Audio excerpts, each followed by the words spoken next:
Welcome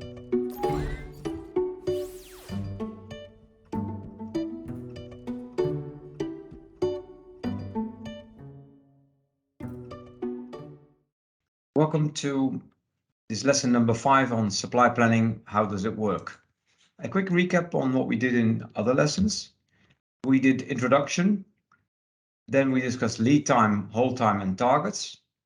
Then we talked about constrained versus unconstrained supply planning, a different behavior, and you can set that per product location or per product warehouse. There's a business choice to be made on postponed versus unmet demand. If it doesn't fit, do you assume that the demand will be met later, or do you assume that the demand will not be met at all and the client is walking away? And then today, lesson number 5 is about inventory states and shelf life.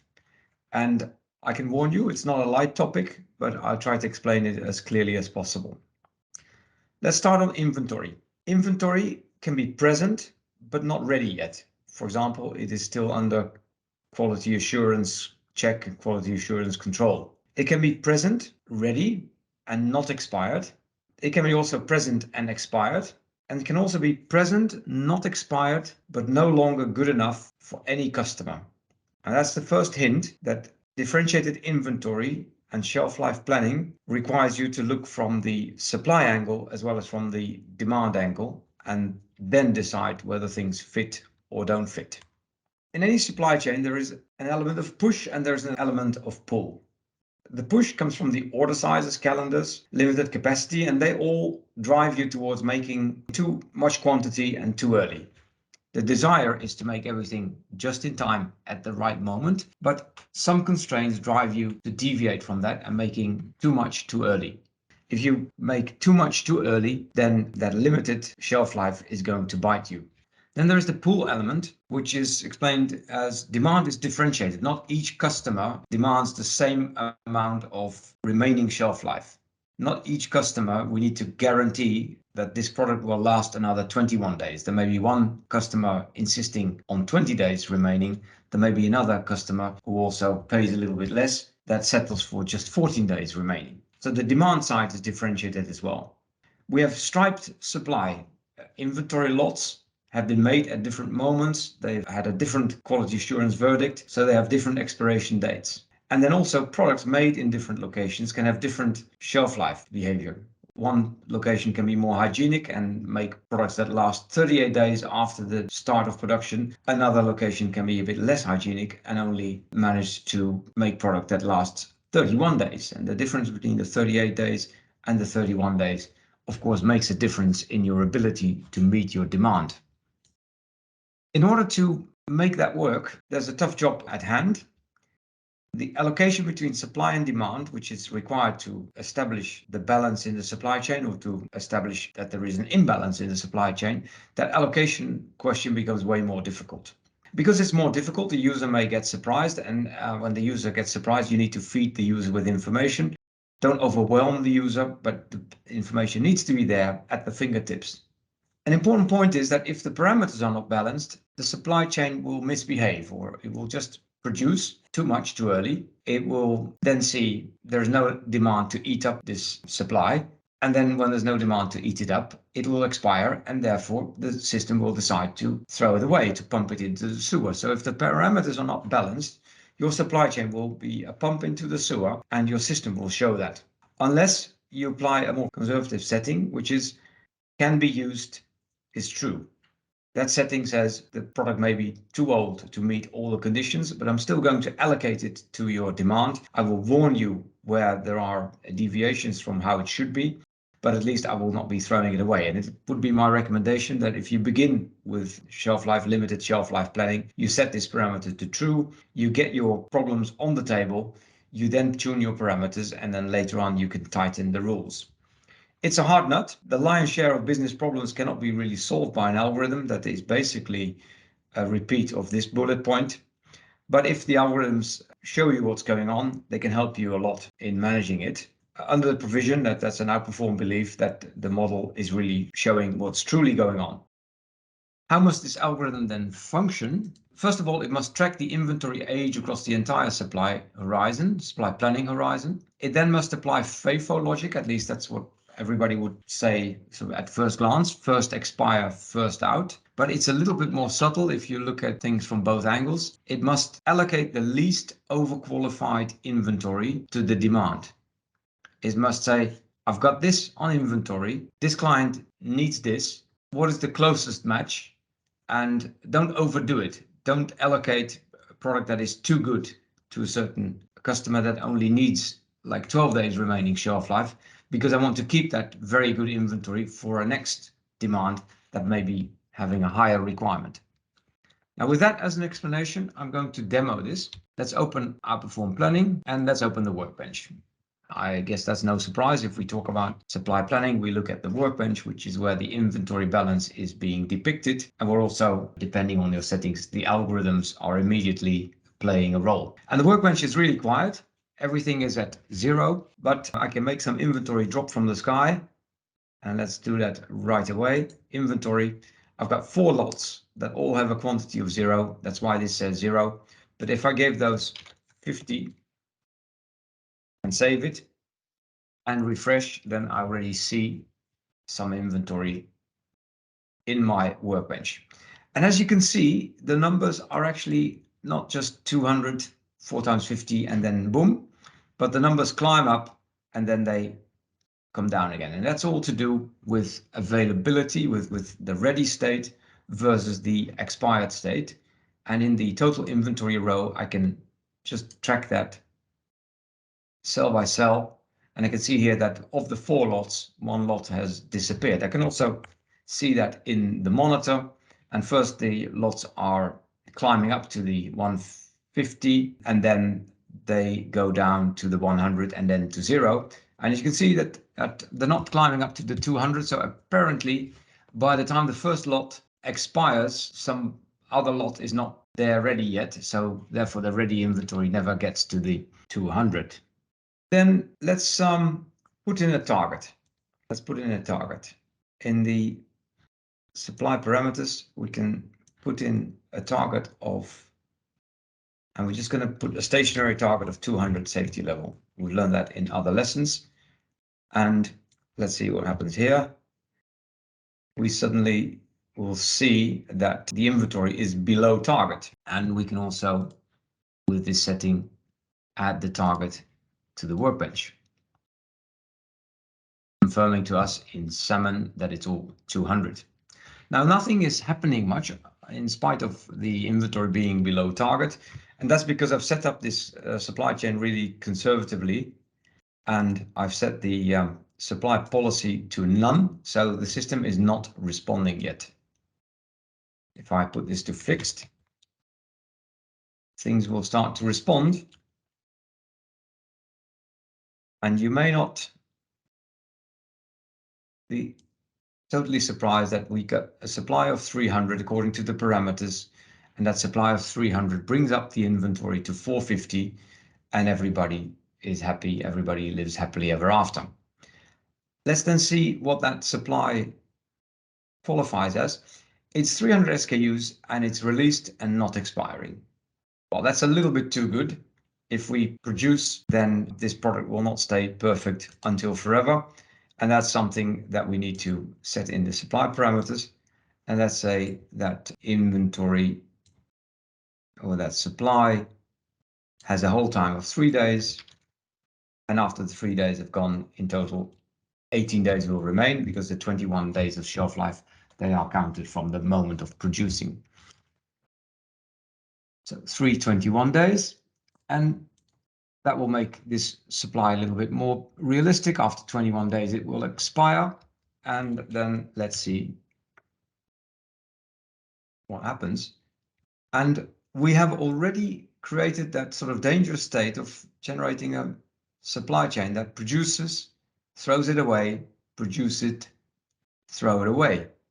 And there isn't even any demand, but this is already happening. And the reason it's happening is it produces to target, then it expires, and then it needs to produce again, because we're asking the system to be on target. So in between these supply moments, the supply chain is nicely on target, but for the rest, it's a pump into the sewer, which is not the very best thing that we can think of. I therefore demonstrate now this other setting, which is expired inventory can be used. I'm doing that at my other monitor. And if I press F5 or refresh, then the expired inventory will still be used. There will no longer be a need for any supply. I may trigger a supply by setting the target a little bit higher, like 300. Then at least there should be a supply, but after that supply is done, irrespective of the 21 days of shelf life, it will remain there and it will still consider to be useful. Then let's take a look on the other side, the demand side. We first look at the data shelter and look at product and customers. Our demo product is sold to 2 customers in the market, and one is insisting on a shelf life guarantee of 11 days. The other is asking for a shelf life guarantee of 7 days.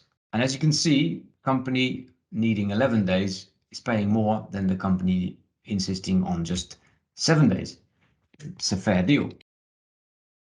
We put in demand, and we do that in the demo and training strategy or the demo and training sales report, and we put in the usual 700 per week, because that expands into 350 per customer, and then the 700 according to other simplified settings will just generate a demand of 100 per day. Now that of course requires a publish. We've learned that. This is the moment that the sales plan is handed over to the operations side, and then just a quick verification in daily forecast and orders. We see the 100 days appearing here. And we can see a lot more in this report if we open the monitor. And if we open the monitor, we already see some stories about the shelf life guarantee. And here we see the 7 days, here we see the 11 days, but we also see that there is a transport duration of 1 day from our warehouse, Europe or Brussels, to this customer. And that's why, as seen from the warehouse, the product needs to last 8 days, because by the time it arrives at the customer doorstep, it has already ticked off 1 day, which is this transportation day, and therefore to achieve the 7 days remaining, it needs to leave the warehouse with 8 days. So this is the shelf life guarantee or the shelf life requirement at the moment it leaves the warehouse. If we then look at it from the workbench, so the supply response, let's take a look here. And we see already quite a bit. There is a lot of unmet demand.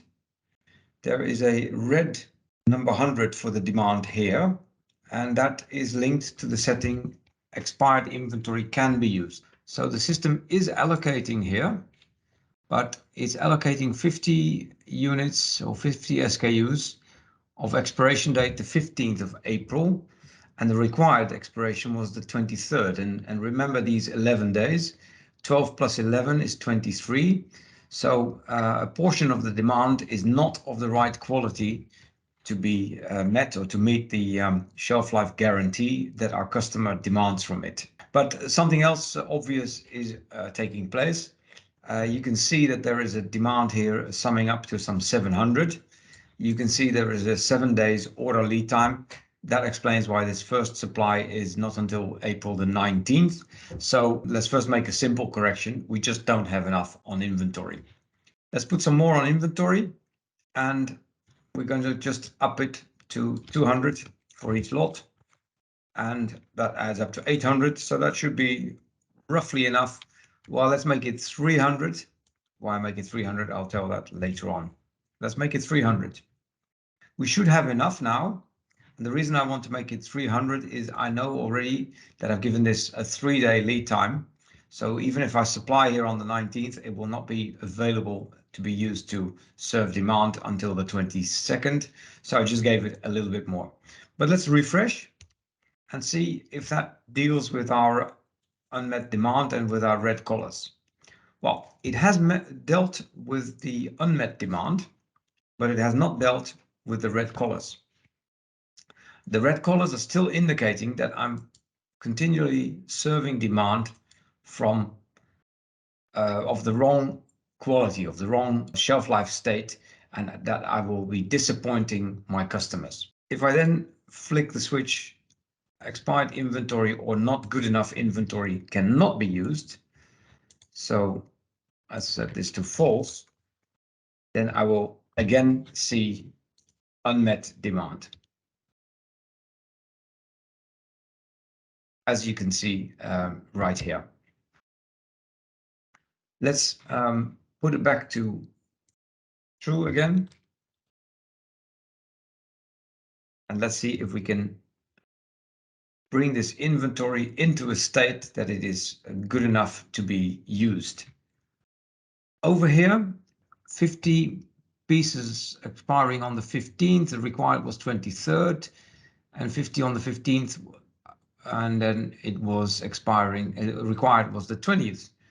So if I change this lot to be all on the 23rd, then my problems, or a portion of my problems, should go away. And so they do. And you can work yourself through the horizon from left to right, step by step, and fix all these red numbers. But one thing is important to realize, that the total supply here is 17,347. And that is because I am allowed to use too old inventory. If I change that switch, remember that 17,347, if I change this switch and set it to false, I do that on my other monitor, then I will have a supply chain that really decides to throw away and produce more. And as a result, this total supply will be 17,557, but I have unmet demand here. So I'm not meeting all my demand. So either it will produce more or it will not meet the demand. I can also follow this in another monitor, which is the detailed inventory projection. I can see what is going on here. And I can see here that there is a production of 300 on this day and a production of 420 the day before. There is unmet demand of 50. There is a shelf life requirement for 11 days that cannot be met. The other 50 of shelf life requirement, 8 days, can be met. And that is why this unmet demand of 50 is showing up. And I can see that here in this balloon, there is 300 available that is released, is expiring on the 23rd and must be used by the 15th. Another 50 is released. Well, you can read the whole details. 420 is on hold, but the inventory that will last at least 11 days is not available, because 11 days plus 20 is the 1st of May, and I can see no inventory here that is lasting until the 1st of May. In summary, supply is of lots that have been produced in the past or supplies that are planned to be produced, and they both will have expectations on how long they last. Customers have expectations on how many days remaining can be insisted or is guaranteed from the supply chain. These two worlds need to be connected together. If it doesn't fit, you can decide to throw it away, to let the system assume that things that no longer are good enough are thrown away, or you can ask the system to assume that these will still be allocated with a warning. Recommendation is to use the inventory can be used setting, let the system allocate, find out where your problems are, scrutinize those problems and see if the parameters are all correct, if the data is all correct. Once the data is correct, you can switch it to expired inventory cannot be used, and then you get the true supply chain that honors all your customers' requirements. But if the parameters are not balanced, you will just get a plan that produces and throws away, produces and throws away, And that is, of course, a dangerous plan to follow if that is based on the wrong parameters. That's all. Up to the next lesson. Thank you.